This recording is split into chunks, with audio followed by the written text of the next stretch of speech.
बहुत समय पहले महिषासुर नामक असुर ने देवताओं को युद्ध में पराजित कर स्वर्ग पर अधिकार कर लिया। उसने इंद्र को स्वर्ग से निकाल दिया और सूर्य, चंद्र, यम, कुबेर, अग्नि, वरुण, वायु तथा अन्य सभी देवताओं के अधिकार छीन लिए।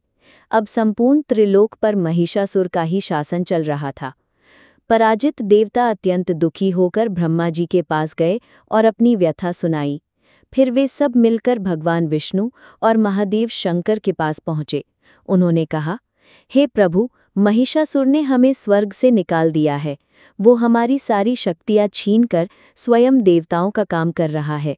हम सब बहुत कष्ट में हैं, हमारी रक्षा कीजिए।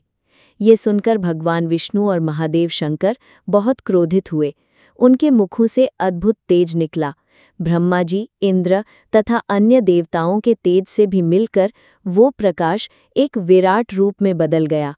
वो तेज एक साथ मिलकर आकाश में छा गया और उसी से एक दिव्य स्त्री का प्रादुर्भाव हुआ। वही आदिशक्ति, महाशक्ति, जगतजननी माँ दुर्गा थीं।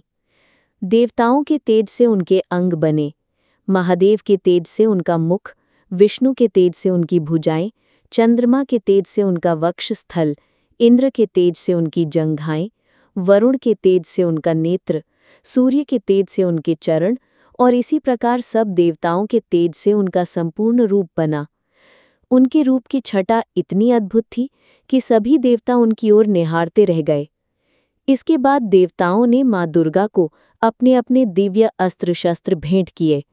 शंकर ने त्रिशूल दिया, विष्णु ने चक्र, अग्नि ने शक्ति, वायु ने धनुष बाण, वरुण ने पाश, इंद्र ने वज्र, यमराज ने गदा, समुद्र ने दिव्य हार और कमल, हिमालय ने सिंह का वाहन और रत्न।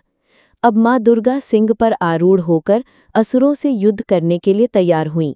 युद्ध भूमि में पहुंचकर उन्होंने भयंकर गर्जना की, जिससे धरती, आकाश और पाताल तक गूंज उठे। महिषासुर और उसकी सेना भयभीत हो गई। असुरों ने चारों ओर से देवी पर आक्रमण किया, लेकिन माँ दुर्गा ने अपने अस्त्र शस्त्रों से असंख्य दैत्यों का संहार कर दिया। युद्ध इतना भयंकर हुआ कि आकाश शंखनाद और रणघोष से गूंज उठा। देवी की शक्ति के आगे दैत्यों की एक न चली। उनके प्रहार से महिषासुर की सेना चूर चूर हो गई। देवताओं ने प्रसन्न होकर पुष्पवृष्टि की और उनकी स्तुति की।